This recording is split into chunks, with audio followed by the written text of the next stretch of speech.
오늘 함께 은혜 나누실 말씀 사무엘하 11장 14절로 17절의 말씀입니다. 사무엘하 11장 14절에서 17절 말씀 같이 한 목소리로 합독하시겠습니다.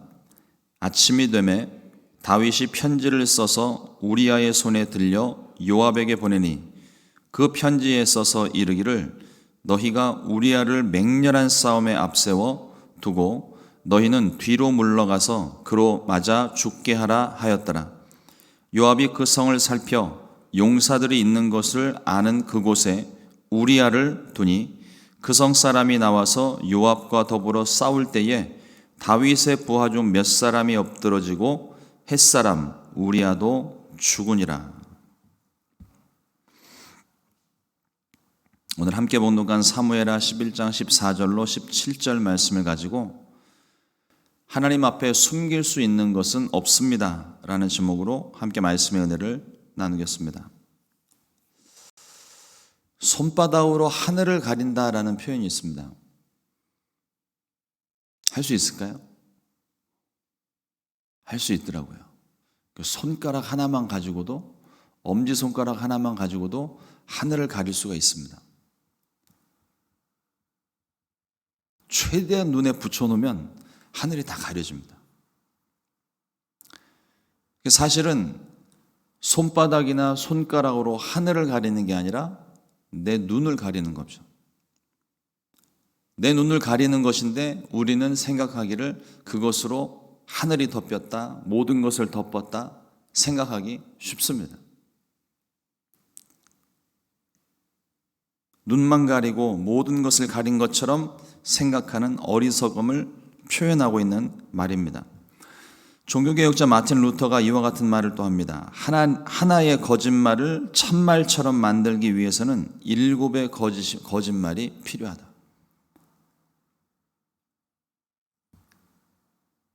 하나를 한번 거짓말을 하게 되면 그 거짓말이 또 다른 거짓말을 낳고 또 다른 거짓말을 낳고 또 다른 거짓말을 낳고 이게 걷잡을 수 없이 눈덩이처럼 불어나게 됩니다. 그러니까 그것이 그냥 거짓말인 것을 인정하고 털어내면 그런 일은 없는데 내가 했던 거짓말을 진실로 만들기 위해서 끊임없이 그것이 거짓인 게 들통나기 전까지는 계속해서 거짓말에 거짓말을 더해야 그것이 진짜 거짓말이 아니고 참말이 될 수 있다는 거죠. 하나님 앞에 범죄한 다윗의 모습을 우리가 어제 살펴봤는데 오늘 그것에 이어서 하나님 앞에 범죄했던 다윗이 자신의 범죄 행위를 가리기에 급급한 모습을 오늘 말씀을 통해서 좀 보려고 합니다. 다윗은 해서는 안 될 행동을 한 후에 회개하기는커녕 자신의 죄를 덮기 위해 또 다른 죄를 짓고 있습니다. 오늘 그 말씀으로 우리 가운데 주시는 하나님의 음성을 듣게 되기를 원합니다. 첫 번째로 증거인멸입니다. 다윗이 밧세바를 범했어요. 명백한 죄입니다. 정말 100번, 그래서는 안 되겠지만 그래도 100번 양보해서 1000번 양보해서 다윗이 순간의 욕정을 참지 못했다고, 실수였다고 한번 생각을 해봅시다. 그럼에도 불구하고 하나님 앞에 범죄한 다윗, 그리고 우리가 알고 있는 다윗이라면 하나님 앞에 나와서 회개하는 모습이 분명히 있어야 됩니다. 그런데 다윗이 어쩐 일인지, 무슨 일인지 우리가 알고 있는 다윗의, 우리가 예상하고 있는 다윗의 모습과는 전혀 다른 모습으로 반응을 합니다. 증거인멸을 시도합니다. 그것도 3번이나. 결국 그것이 살인교사까지 가게 돼요. 사무엘하 11장 8절 말씀에 보니까 그가 또 우리아에게 이르되 내 집으로 내려가서 발을 씻으라 하니 우리아가 왕궁에서 나가매 왕의 음식물이 뒤따라가니라. 어제도 우리가 말씀을 나눴지만 암몬과의 전쟁이 한참 맹렬하게 진행되고 있는 상황입니다. 그런데 다윗은 예루살렘에 머물고 있었고 다윗의 군사들 요압이 군장이 되어서 그가 이끌고 있던, 그리고 광야 가운데서 이 다윗과 함께 목숨을 걸었던 용사들, 그 용사들이 전부 그 싸움에 나가 있는 거예요.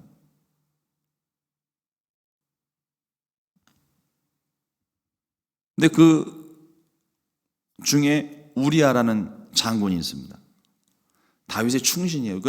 이 우리아가 다윗을 향하여 하는 말들을 보게 되면 이 우리아라는 사람이 얼마나 하나님을 신실하게 믿었고 얼마나 나라를 생각을 하고 얼마나 동료를 생각을 하는지 우리가 그걸 알 수 있습니다.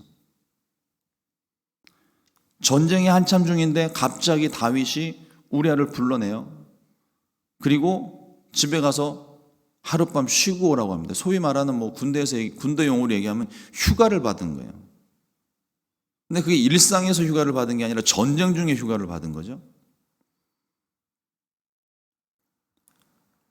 그리고 왕의 음식 진수성찬을 보내어서 먹이게 합니다. 이유는 다윗이 범한 밧세바가 임신을 했기 때문에 우리아와 밧세바가 동침을 하여 자신의 죄를 감추려고 하는 속셈이라는 거죠.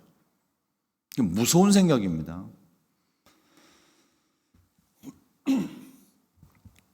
반면 하나님과 다윗에게 동료들에게 충직했던 우리아는 언약궤와 동료들이 전쟁터에 있는 이유로 그것을 거절을 합니다.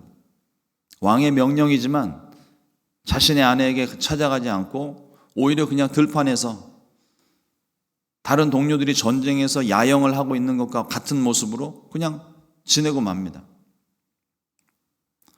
다윗이 또 한 번 우리아를 억지로 술을 먹여서 아내에게 들려보내는 거죠. 소위 이제 요즘 한국 사람들 이렇게 자주 쓰는 표현처럼 심신미약이 되어져서 아내와 함께 동침을 하게끔 하려고 하는 아주 치밀한 계획을 보이지 않게 자신의 죄는 드러나지 않게 하면서 아주 은밀하고 치밀하게 자신의 죄를 덮고 있는 다윗의 모습을 보는 거예요. 하지만 우리아의 생각은 확실했습니다.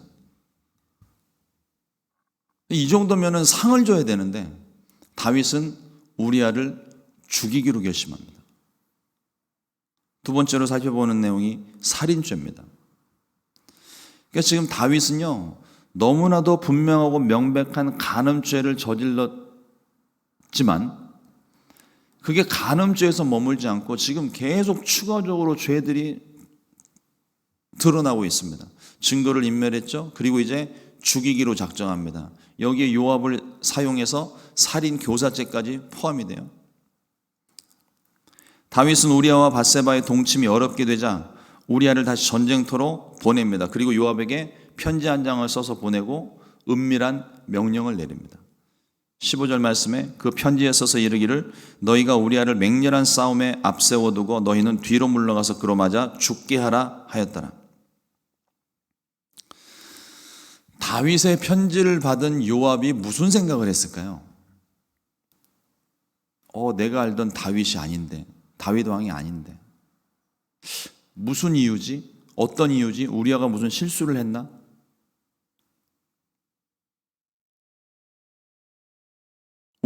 이 충직한 우리아를, 그러니까 다윗에게 충직한 사람이면요, 요압에게도 충직한 사람인 거예요. 요압에게도 없어서는 안 되는 아주 중요한 장군 중에 한 사람인데 갑자기 아무 상황 설명 없이 다윗이 우리아를 죽게 내버려두라고 이야기를 합니다. 요압의 마음이 어쩌면은 되게 복잡했을지 모르겠어요. 저 같으면 되게 복잡했을 것 같아요. 이것도 따져보고 저것도 따져보고 요거 다 따져보고 해가지고 도대체 그 말을 왜 했을까? 왜 죽여야 되지? 죽이고 난 후에 결과는 벌써 머릿속에 오만 잡생각들이 아마 다 들어갔을 텐데 요압은요, 고민을 했는지 안 했는지, 아니면 고민을 했는데도 불구하고 다윗의 명령이니까 그냥 순종을 했는지는 모르겠지만 요압은 다윗이 명령한 대로 그대로 우리아를 죽게 만듭니다. 요압의 경우를 생각해 보면 요압은 비뚤어진 충성심이라고 해야 될까요? 다윗의 말이라면 정말 죽는 신용이 아니라 그냥 다윗을 위해서라면 죽을 수 있는 사람이 요압이에요. 충성심이 대단한 사람입니다. 그런데 지금 다윗이 하는 행동이 옳지 않은 것 같아요. 근데 나중에 이제 전쟁이 패하고 난 다음에 우리아가 죽고 난 다음에 요압이 다윗에게 보고를 할 때를 보면 다윗의 의중을 어느 정도 간파를 하고 있어요. 그러니까 다윗이 밧세바를 간음한 실제적인 죄의 내용은 모르지만 다윗의 의중을 간파를 하고 보고를 하게 됩니다. 요압이 패전 소식을 다윗에게 알릴 때 전령에게 먼저 당부를 합니다. 만일 다윗이 패전의 책임을 묻거든 우리아도 죽었다라고 전을 하고 이야기를 합니다.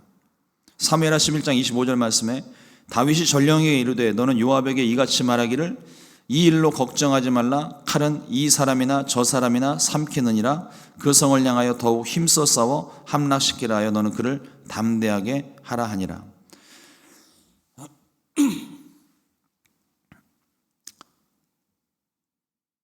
전쟁에 패하고 장군이 죽는 일에 대해서 분명히 지휘관으로서 왕으로서 책임을 묻게 되어 있습니다.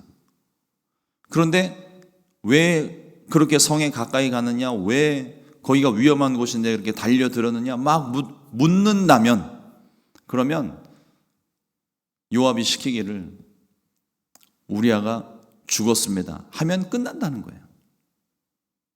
그러니까 요압은 다윗의 의중을 정확히 파악을 하고 아무 이유도 묻지를 않습니다. 그냥 명령한 대로 우리아를 제일 위험한 자리에 두고 나머지 군사들이 그냥 빠져버린 거예요. 죽을 수밖에 없는 거죠. 그리고 보고하기를 우리아가 죽었습니다. 그랬더니 다윗이 방금 우리가 말씀을 본 것처럼 오히려 다음에는 그렇게 하지 말고 더욱더 이 패전으로 인해서 너희가 낙심하지 말고 용기를 내어서 더욱더 분발했으면 좋겠다. 오히려 파이팅을 외치고 있습니다. 요압은 다윗을 너무나도 잘 아는 사람입니다. 광야에서부터 다윗과 함께 생사고락을 함께 해왔던 사람입니다.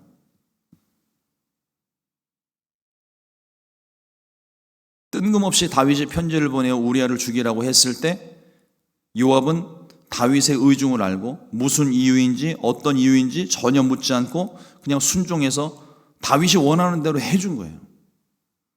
이런 사람이 무서운 사람입니다. 나중에 다윗이 죽을 때 솔로몬에게 당부를 합니다. 요압은 통제하기 어려운 사람입니다. 저 사람은 반드시 죽여라.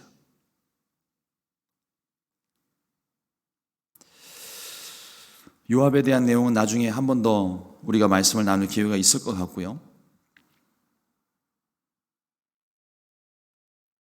다윗이 자신의 죄를 덮고자 하는 또 다른 죄들이 이게 우리아가 죽고 끝난 게 아닙니다. 다윗은 우리아가 죽고 난 후에 밧세바를 궁으로 데리고 와서 아내를 삼았습니다. 또 여러 가지 이유들을 한번 생각해 봤어요. 우리아에 대한 미안함일까? 아니면 밧세바를 위로하려고?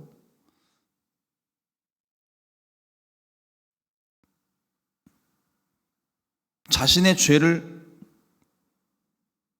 완벽하게 덮기 위한 계획으로밖에는 보이지가 않습니다.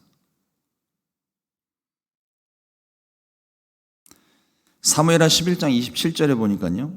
그 장례를 마침에 다윗이 사람을 보내 그를 왕궁으로 데려오니 그가 그의 아내가 되어 그에게 아들을 낳으니라. 다윗이 행한 그 일이 야훼 보시기에 악하였더라 기록합니다.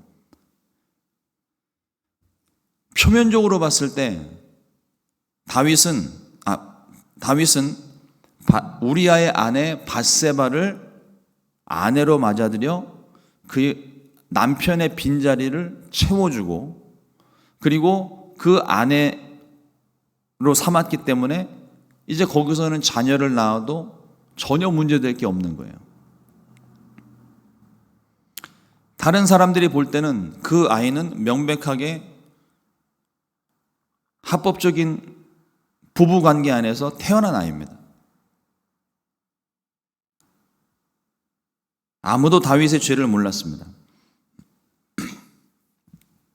하지만 하나님이 이를 지켜보고 계셨습니다.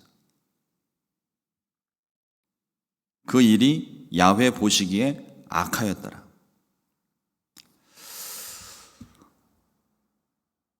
다윗은 자신의 죄가 사람들 앞에 드러나는 것을 굉장히 두려워했습니다. 그래서 감추고 싶어 했습니다. 그래서 죄를 덮기 위해 수단과 방법을 가리지 않았어요.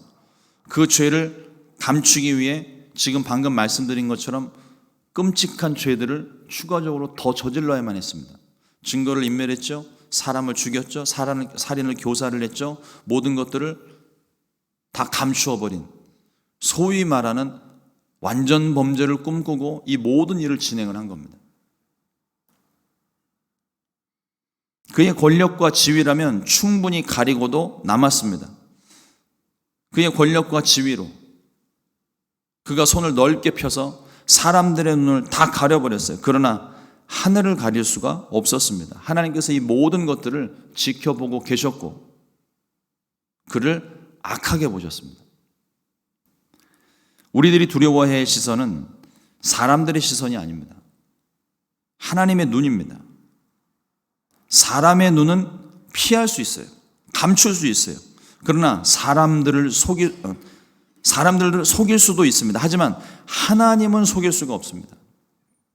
우리의 모든 것을 감찰하시고 불꽃 같은 눈동자로 우리를 지켜보시는 하나님이십니다. 우리의 마음과 생각을 아시는 하나님이에요. 다윗을 기름 부어 왕으로 세우실 때 사무엘의 기준과 다른 하나님의 기준이 하나 있었습니다. 사무엘상 16장 7절 말씀에 야훼께서 사무엘에게 이르시되 그의 용모와 키를 보지 말라. 내가 이미 그를 버렸노라. 내가 보는 것은 사람과 같지 아니하니 사람은 외모를 보거니와 나 야훼는 중심을 보느니라 하시더라. 어떤 행위나 겉으로 보여지는 모습은 우리가 감출 수 있어요. 속일 수가 있습니다. 그러나 그 마음의 중심은 속일 수가 없다는 거예요. 하나님께서 이 중심을 보고 계시는 겁니다. 우리는 하나님마저도 속일 수 있는 것처럼 생각을 합니다. 그러나 기억하십시오. 여러분, 절대로 속일 수 없습니다. 하나님 앞에서는 숨길 수 있는 게 아무것도 없어요. 우리가 하나님 앞에 기도할 때에도 마찬가지입니다. 하나님 앞에 체면 같은 거는 소용이 없습니다. 필요가 없어요. 근데 우리는 어떤 유교적인 영향을 많이 받아서 그런지는 모르겠지만 하나님 앞에서조차 우리가 체면을 차릴 때가 굉장히 많습니다. 그리고 하나님 앞에서도 마치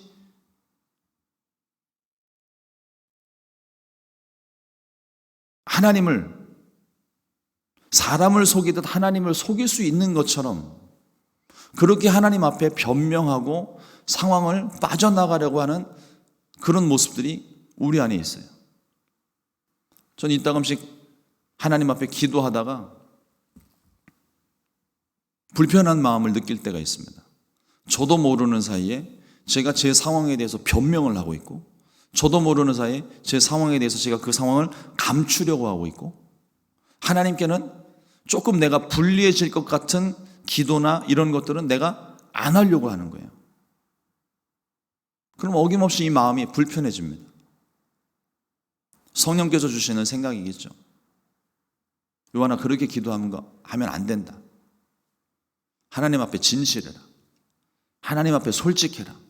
끊임없이 제 마음 가운데 주시는 것들이. 그러니까 하나님 앞에서는요, 숨길 수 있는 게 없는 거예요. 내가 숨기려고 하지만 하나님이 이미 모든 내가 숨기려고 하는 계획까지도 하나님이 다 알고 계신다니까요. 감출 수 없는데 우리는 자꾸 감추려고 해요. 우리 오늘 마지막 찬양 하다가 문득 그 생각이 들었습니다. 고통의 멍에 벗으려고 예수께로 나옵니다. 근데 우리는 고통의 멍에를 벗기 위해 또 다른 멍에를 또 씌우고 또 씌우고 계속 씌우는 거예요. 감추려고. 근데 그것을 내려놓을 수 있는 방법은 찬양의 고백과 같이 예수님께 나오는 방법밖에 없습니다. 하나님께 나오는 방법밖에 없어요. 다윗이 죄를 저질렀습니다. 이게 사람의 실수건 의도했건 어쨌든 간에 죄는 저질렀습니다. 그러나 그 죄를 저지른 것을, 이게 다윗이 죄를 감추려고 했다는 것은 그게 죄라는 걸 알고 있다는 것이고 그거를 빨리 해결하고 싶다는 반증이기도 합니다. 그러면 그 죄의 문제를 해결하는 방법이 틀렸다는 거예요. 죄의 문제를 해결하는 방법은 하나님 앞에 나오는 방법 외에는 어떤 방법도 없습니다. 하나님께 나와 회개하면 저는 미쁘시고 의로우사 우리의 모든 죄를 사하시고 그 죄를 다시는 기억지 아니하신다는 게 성경에서 우리에게 가르쳐 주시는 용서에 관한 말씀입니다. 내가 하나님 앞에 죄를 저질렀다면, 그리고 그것 때문에 내 마음이 괴롭고 사람들의 눈치를 보게 된다면 하나님 앞에 나와서 회개하십시오. 그러면 하나님께서 우리의 죄를 용서해 주시고 우리 마음에 평안함을 주시는 거예요. 그걸 내가 내 방법으로, 사람의 방법으로, 우리의 어떤 짧은 생각으로 그걸 어떻게 좀 감춰보려고, 가려보려고 아무리 노력해도요, 그게 언젠가는 드러납니다. 언젠가는. 반드시 드러나게 되어 있어요. 언젠가는인데 반드시 드러나는 겁니다. 그리고 그 모든 과정과 마음에 생각하는 것까지 내가 이렇게 하면은 이 죄를 좀 덮을 수 있지 않을까? 아무도 모르지 않을까 하는 그 생각마저도 하나님이 다 알고 계신다니까요. 우리가 그것을 알고 있다면 하나님 앞에 숨길 필요도 없고, 숨길 수 없는 것을 아니까 만천하에 드러난 죄는 아닐지라도 하나님이 이미 모든 걸 다 하셨으면 끝난 거 아니에요? 그러면 나와서 우리가 엎드려 회개하며 하나님, 내가 죄를 저질렀습니다. 나중에 다윗이 이 밧세바를 범한 죄 때문에 괴로웠던 심경을 시편 51편에서 기록을 하고 있지 않습니까? 내 안에 정직한 영을 허락하여 주옵소서.